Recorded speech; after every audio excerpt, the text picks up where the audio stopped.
Hello!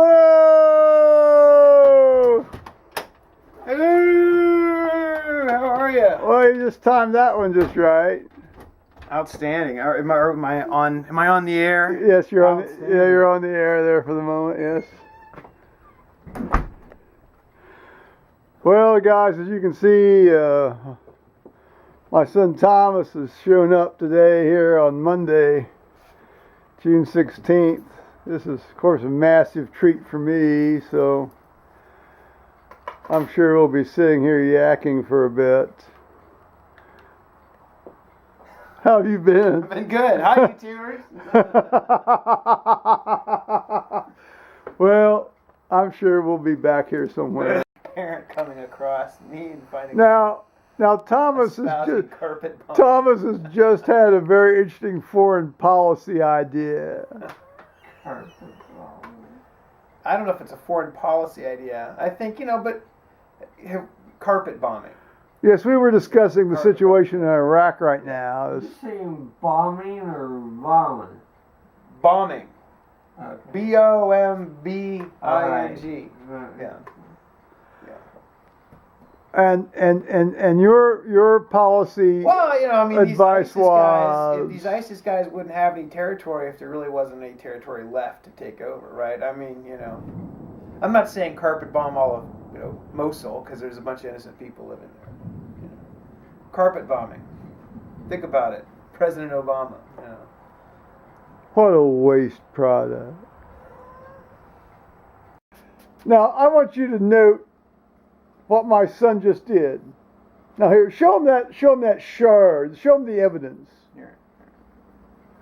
See, that is the side. That is torn from the side of an envelope. You need other things to worry about, Dad. I'm not worried about it. I'm merely pointing out that much to my horror and amazement, my son is a side opener rather than a top opener of an envelope. Well, I'm generally both. When I have a letter opener, you can't be both. You're one or the other. Well, shit. I guess I'm a fucking side opener. Oh, so is my dad, and I love my dad dearly, but there's no way ever I'm going to be a side opener. Paul is a side opener. I do with sailors. Well, you're a side opener nonetheless. Maybe you should reconsider your strategy. No. For opening envelopes. No. You do too. No, I don't. I have never opened an envelope on the side in my life. Ever. Amen. I have this great, it's like this long. I have this great, brass Knife. letter. Well, it's a knife. It's basically a knife, but it's That's a letter right. opener. And it belonged to my grandfather. It's going to be a dad. prop in a Peter Falk movie. I'm sorry. There you go. Well, but now, so when I use that, I've seen that letter opener. It's wonderful. Yeah. It's wonderful. So that works wonderfully. Well, your granddad was a wonderful man. But I've never had any other letter opener that worked well. So otherwise, I'm a side opener. I admit, I'm a side opener. No, I liked your granddad. YouTubers, I'm a side opener. There it is, a confession. I never go all the way across the top. Well, no, because you do it on the side. You don't have to go across top. You open it on the side. Well, you do. Come on, fess up. Don't open. Yeah, I've seen you do. Don't let him No, bully you, I have never Don't let him opened bully it. you. I have never opened He's an envelope. clearly the odd man out, and No, he's trying to make his position. I have never opened an envelope on the the side in my life. YouTubers. Period. You go across the top. Which is better, the top or the side? It's the top is the better. You're outnumbered. You by your own admission. No, I'll tell you right now. Your own father was a side opener. Yes, and I don't hold that against Your the man. son. I don't Brilliant. and I don't hold that against Amazing. you. Now, maybe Carter is young enough. I can save him from that. Teach him to read for starters. Well, Then yes, get- it would be ideal if that shred. first. Yes. I hate the people who just rip the envelope. Yeah, no all the ripping. pieces. No ripping. Yeah. I mean, they Well, rip you want to try to make. Well, it's like a document, isn't it? You never know when the government might come investigating. It's already been read before it gets to you, Dad. Don't be silly. Yes, no, that's an absolutely excellent point. That's an absolutely excellent point. Unfortunately, All right.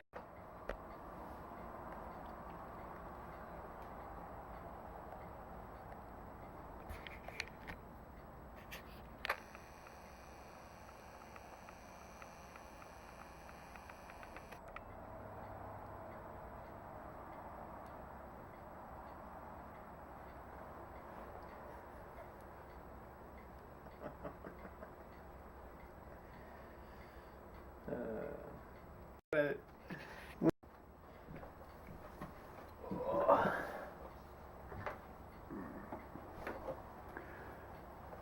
Thomas and I have been having a fairly benign disquisition and exchange of ideas. Disquisition. Yeah, well, I don't know. One or the other of us from time to time have launched into a disquisition, but we generally have been having an exchange of ideas. And that's always good. That's always good. Indeed. Yeah, it is.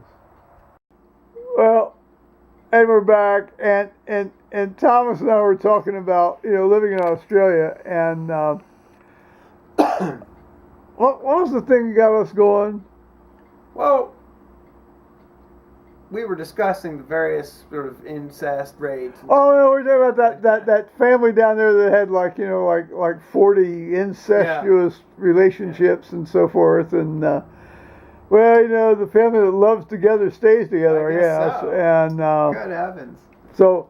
But where were they hiding out? They were hiding out up in the mountains. Well, they were hiding out in the Blue Mountains there, and I said to Thomas, I said, well, my understanding is that that's not all that an unpopulated area. I mean, this isn't like the desert. That's like a nice area. And then we were wondering why would anybody want to live, in basically most of Australia? I mean, think about it. Well, it's 100 degrees in the shade. The desert part. I mean, the desert part. It's just hot anyway. I right? mean, the stuff that's not desert. I mean, I suppose the coasts are probably. Well, okay, the coast, and and the sort of like the first sort of fifth of the. Plus the people are great. Well, the people are great. How do you know that? Well, they're all descended from criminals. Well, that's all right. I'm descended from slave traders. Well, yes, but that's. So are you, by the way. Yeah, but I'm descended from abolitionists. Thank you very much. Well, so am I. But before that, I was descended from slave traders. Well, I mean, I'm also descended from a guy that was in this, fought in the Civil War were against they slave traders or slave owners?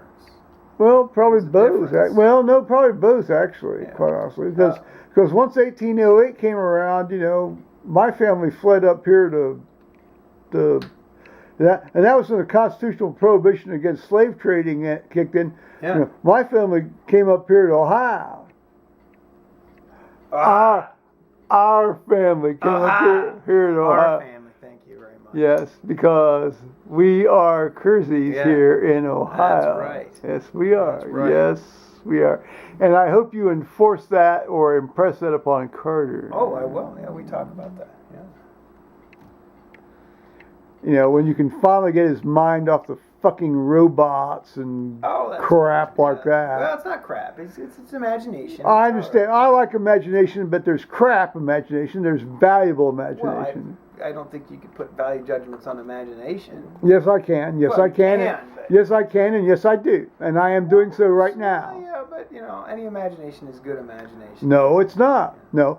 If I imagine, tying. Okay, here's the nuclear bomb of it. If I imagine. I walked into that one. If I imagine tying all sorts of guys up, by their thumbs and then whipping them to death, no, that's not good imagination. Oh, well. That's perverted imagination. Oh, I'm screwed. It's like daily walk through my mind, Bailey? Among other things. Yeah. Who's Bailey? Daily walk through my imagination. Oh, a daily walk? Yeah. I think all kinds of stuff. Well, I do too. The big shows. There you go. The big shows in my head. The big shows inside my head. That's right, YouTubers. God bless you, Kurt. God bless you, Kurt Vonnegut and Breakfast of Champions on that one. I'll tell you, that's one of the best lines in all of literature. The big shows inside my head. He had gone in his main character had gone in, he was walking down the street and he was followed by some sort of black burbling limousine or car.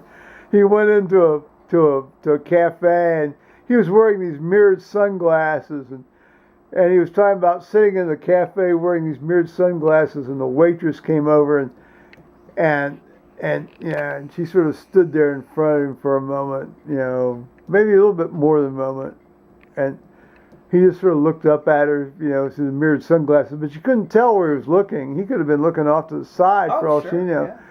yeah. And so finally she says, "What do you want?" And he says, "Nothing. The big show's inside my head." And of course, at that point, when I read that, I had to just put the book down and dance and leap around the room and have this great fun, because that just so captures my whole idea about how the world works. And you were 7 probably at the time. No. Actually, no. I was in college. I know, I'm kidding. No, I was in college. I was in college when it happened. I was like 19 or 20. Yeah. Oh, wait a minute, 19 or 20. How's that? What does? All right. What?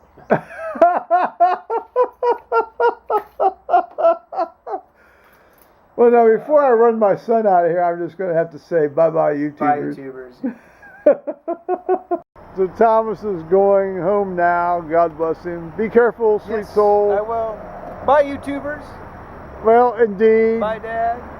God bless you. God bless you. And, Be careful. And hug the Carter. Oh, I will. And hug the Kelly. Absolutely. And enjoy the float trip down whatever hellhole you're going down. The Steel River. Yeah, the Steel River in Missouri. Yes.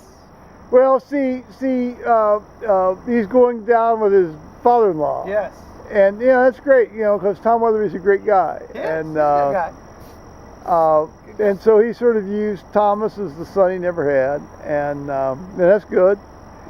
And that's Gala, as we say. So be careful, don't drown. I won't. Well, the water's, Well, I mean, some of these guys have so many gold chains on their necks that they might get sucked under. Some of them do. Well, it's there's a little bit of that sort of how should we say white trash. At least they don't have a lot of tattoos, do they? Some of them do. See what the tattoos and gold chains around the neck. That pretty much tells you all you need to know, isn't it? Thomas, affiant saith naught, as they say in the legal world. So, alrighty, bye-bye.